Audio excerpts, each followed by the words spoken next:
अस्सलाम वालेकुम dear viewers. आज हम आपके लिए लेके आ रहे हैं जी फार्मास्यूटिक्स का सेकंड चैप्टर है drugs and classification of drugs. कि ड्रग्स क्या होती हैं, इनकी क्लासिफिकेशन किस तरीके से की जाती है।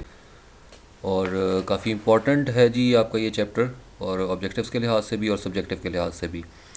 तो ड्रग के हवाले से, a drug can be defined as, drug की डेफिनेशन क्या है जी, an agent intended for use in the diagnosis, mitigation, treatment, cure और prevention of disease in humans और इन अदर एनिमल्स।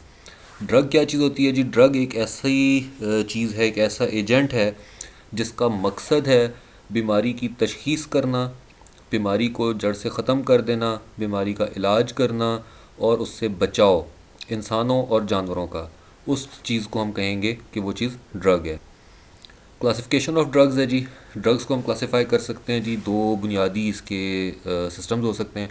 एक है जी on the basis of sales, कि सेल्स की बुनियाद पर या फिर उनके सोर्स की बुनियाद पर हम उनको क्लासिफाई कर सकते हैं। सेल्स की बेस पे हम कहते हैं जी OTC, over the counter drugs हैं और प्रिस्क्रिप्शन ड्रग्स हैं। On the basis of source हम कहते हैं जी नेचुरल सोर्स हो सकता है, सेमी सिंथेटिक सोर्सेज हो सकते हैं या फिर सिंथेटिक सोर्सेज हो सकते हैं। ओवर द काउंटर ड्रग्स कौन सी होंगी जी? On the basis of sales में हमारे पास जो सबसे पहला ग्रुप है, OTC is the group of drugs that does not require any prescription for their dispensing। ऐसी अद्वियात जिनको देने के लिए आपको डॉक्टर की पर्ची की प्रिस्क्रिप्शन की ज़रूरत नहीं होती, उसको हम OTC कहते हैं।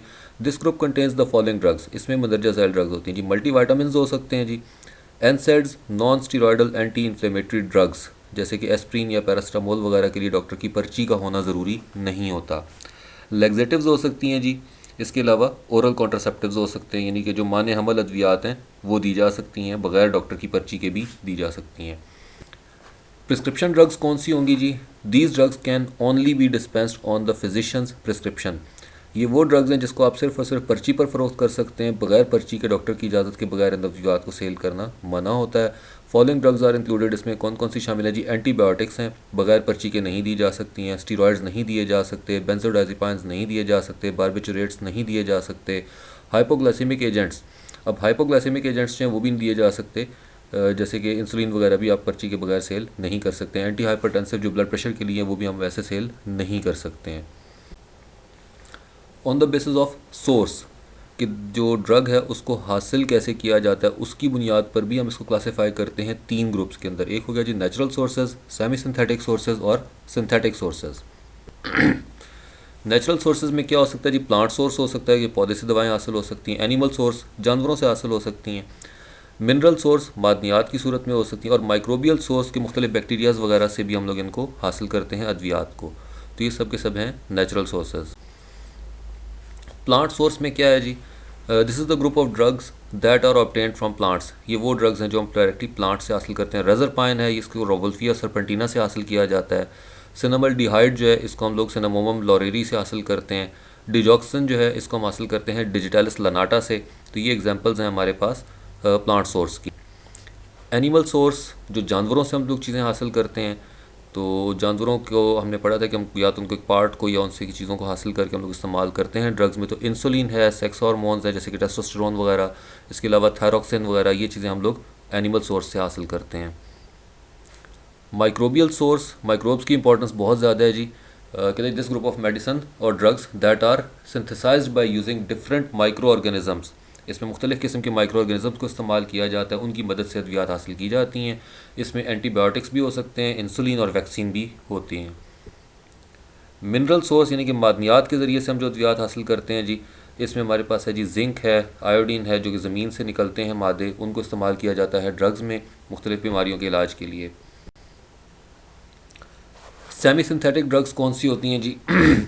अब semi synthetic, semi means half, जिसका कुछ हिस्सा हम तैयार करते हैं। तो semi synthetic drugs are the group of drugs और medicine that are synthesized by using combined sources of natural and synthetic world.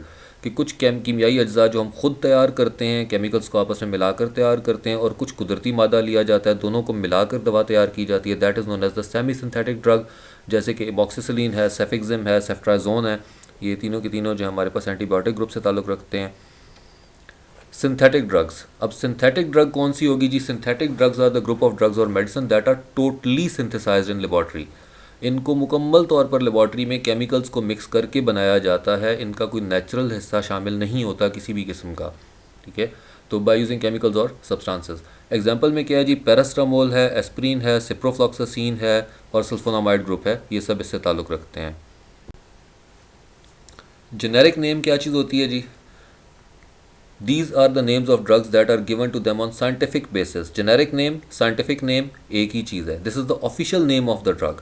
ये उस ड्रग का ऑफिशियल नेम होता है जो कि साइंटिफिक बेसिस पे दिया जाता है, जैसे कि पैरास्टामोल है, एस्प्रिन है और सिप्रोफ्लॉक्सासिन है। ये क्या चीज़ें हैं? ये सब के सब इसके जेनेरिक नेम है या इसके ऑफिशियल नेम है या इसके साइंटिफिक नेम है। ब्रांड नेम क्या होता है जी? ब्रांड नेम से मुराद क्या होता है जी? ये एक ऐसा है, जैसे आपने सुना होगा कि जी ब्रांड है, तो ब्रांड क्या होगा? जो कोई कंपनी नाम देती है अपनी बनाई हुई दवाई को, खुद से जो नाम दिया जाता है, that is known as the brand name या trade name.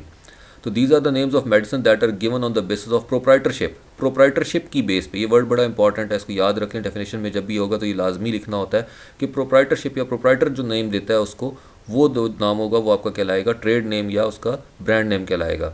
These names are given to identify one product from the other, या आपने किसी शनाख्त के लिए रखा होता है कि एक दवाई दूसरी से जुदा नजर आए कि किसने कौन सी बनाई हुई है। पैरासीटामोल हमारे पास मार्केट में अवेलेबल है पैनाडोल के नाम से, कैलपोल के नाम से, डिस्प्रोल के नाम से। डिक्लोफेनिक सोडियम डिक्लोरॉन के नाम से भी अवेलेबल है, वोल्ट्रॉल के नाम से भी अवेलेबल है। एस्प्रीन जो लोप्रीन के नाम से भी है, डिस्प्रीन के नाम से भी है। तो आपको ये आइडिया हो जाएगा कि ब्रांड नेम क्या होता है। Next is the chemical name. अब केमिकल नेम, इसके नाम में ही इसकी जो हेडिंग है इससे ही हमें पता चल जाता है कि these are the names which are given to the drugs on the basis of presence of different atoms और मॉलिक्यूल्स। मुख्तलिफ एटम्स और मॉलिक्यूल्स की मौजूदगी की वजह से जो उसको नाम दिया जाता है, that is there chemical name, उनका जो केमिकल नेम होगा, या फिर उसके इंटर रिलेशनशिप की बुनियाद पर दिया जा सकता है। This name reveals every part of the compounds molecular structure. इससे हमें कंपाउंड का जो मुरक्कब उसके अंदर आपने रखा होता है, जिसको दवाई का सॉल्ट कहा जाता है, उसके मॉलिक्यूलर स्ट्रक्चर का पता चलता है। एग्जाम्पल्स में क्या जी, एसिटाइल साल्सिलिक एसिड जिसको एस्प्रीन कहा जाता है, और एसिटाइल पैरा इमाइनोफिनोल जिसको हम पैरासीटामोल कहते हैं। तो ये इसका हो गया केमिकल नेम। स्ट्रेंथ क्या चीज़ होती है जी? The strength is the amount of drug in the dosage form. अब डोजेज फॉर्म जो थी, यानी कि वो सिरप था, टैबलेट था या वो कैप्सूल था, तो उसकी पोटेंसी, उसकी ताकत कितनी है, उसके अंदर दवाई वाला जो जुज़ था वो कितनी मिकदार में मौजूद था एक यूनिट डोज के अंदर, that is known as the strength. मिसाल के तौर पे 500 mg का कैप्सूल हो सकता है, 250 mg पर 5 ml सस्पेंशन हो सकता है। तो ये एग्जांपल है स्ट्रेंथ। तो ये आपका चैप्टर कंप्लीट हो गया जी। बड़ा शॉर्ट सा छोटा सा चैप्टर था, इसको थोड़ी तवज्जो से पढ़ लीजिएगा, एग्जाम के हवाले से बहुत इंपॉर्टेंट है। और please subscribe our channel and hit the bell icon to get notified. Bell icon को हिट करें और हमारे चैनल को सब्सक्राइब करें। Thanks for watching, thanks a lot.